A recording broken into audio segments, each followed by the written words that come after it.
Hello दोस्तों, good evening. आइए हम लोग शुरू करते हैं ऑब्जेक्टिव क्वेश्चन की प्रैक्टिस साइंस की। High school UP board science की प्रैक्टिस। पहला क्वेश्चन लिखा हुआ है, the functional group in aldehyde is. Aldehyde में फंक्शनल ग्रुप कौन सा होता है? तो एल्डिहाइड में फंक्शनल ग्रुप कौन सा होता है? एल्डिहाइड में तो होता है वो हमारा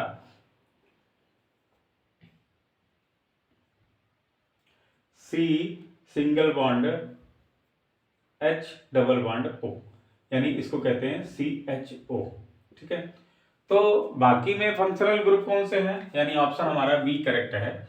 लेकिन बाकी में ये कौन सा फंक्शनल ग्रुप है? ये है एल्कोहल।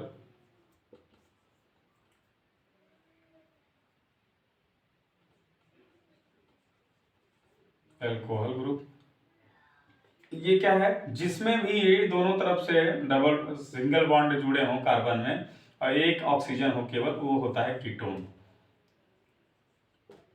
ये है कीटोन। और जहां भी दो ऑक्सीजन मिल जाए वो होता है कार्बोक्सिलिक ग्रुप।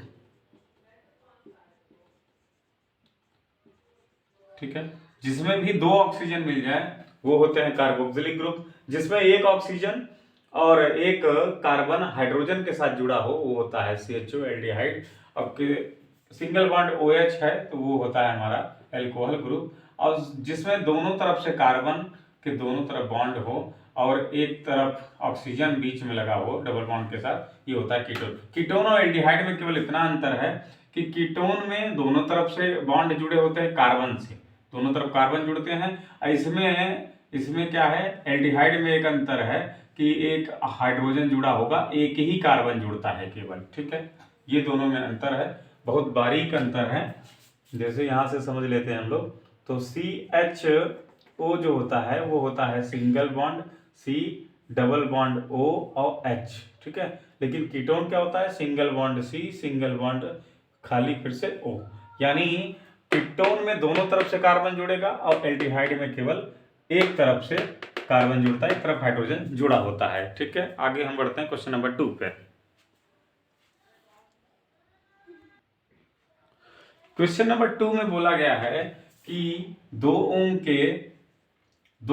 के 3 प्रतिरोध यानी 3 रेजिस्टेंस किसमें कनेक्टेड हैं? एक ट्रायंगल फॉर्म में कनेक्टेड हैं, एक त्रिभुज बनाते हैं। तो उनके दो सिरों के बीच में हमको R इक्विवेलेंट बताना है, यानी परिणामी रेजिस्टेंस बताना है। ठीक है, अगर हम AB के थ्रू ले लें, RAB हमको अगर बताना है तो कैसे करेंगे? ठीक है, तो जिस भी सरफेस के थ्रू, यानी जिस भी वर्टेक्स पे हमें बताना होता है जिस भुजा के अकॉर्डिंग, उसको हम कुछ नहीं करते, उसको वैसे ही रहने देते हैं। उसके अलावा इन दोनों को सॉल्व करते हैं। पहले तो हम सॉल्व करेंगे तो इन दोनों का R इक्विवेलेंट आ जाएगा, R इक्विवेलेंट 1 इक्वल टू, अब देखिए ये दोनों क्या ऐसे आई करंट, ऐसे आई, ऐसे ऐसे आई, ऐसे ऐसे चली गई, तो दोनों एक साथ हैं, यानी कोई रास्ते में कोई रुकावट नहीं है, कोई बाधा नहीं है, तो ये दोनों सीरीज में हुए।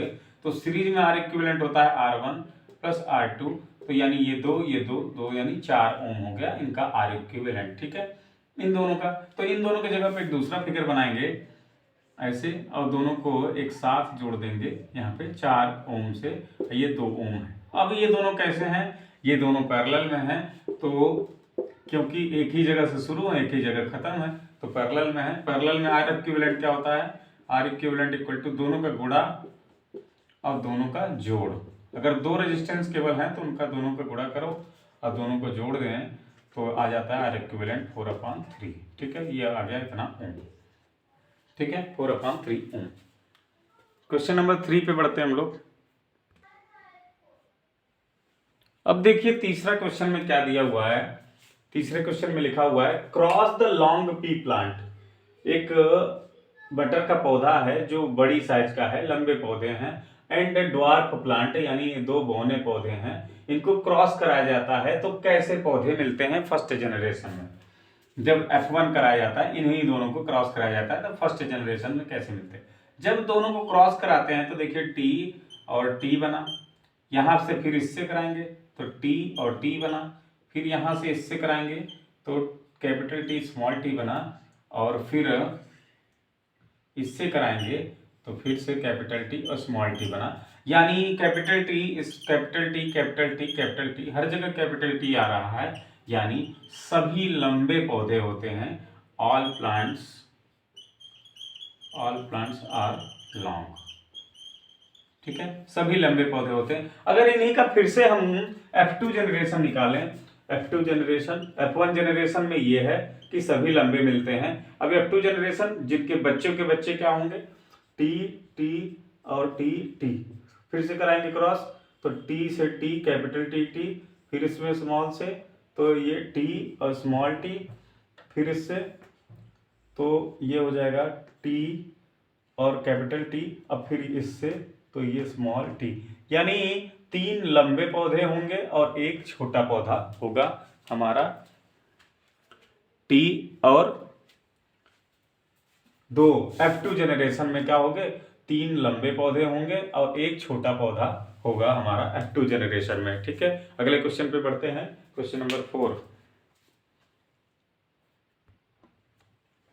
नेक्स्ट क्वेश्चन है कि fruit ripening is regulated by, यानी फलों का पकना किसके द्वारा रेगुलेट किया जाता है या किसके द्वारा होता है पेड़ पौधों में, तो ऑक्सीन हार्मोन्स या जिब्रेलिन के कारण या साइटोकाइनिन के कारण या एथिलीन के कारण। तो फ्रूट का पकने में मदद करने वाली गैस कौन सी है, एथिलीन गैस मदद करती है फलों को पकाने में।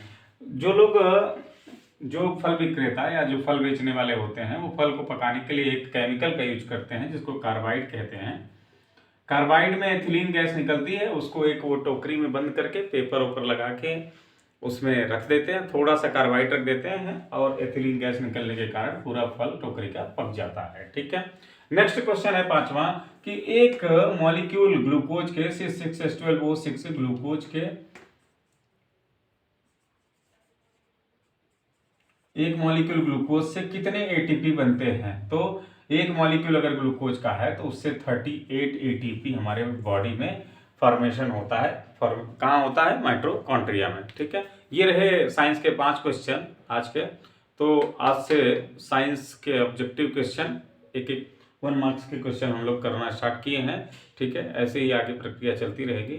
नेक्स्ट वीडियो कल मिलेगा आपको इसी टाइम पे, तब तक के लिए धन्यवाद, थैंक यू।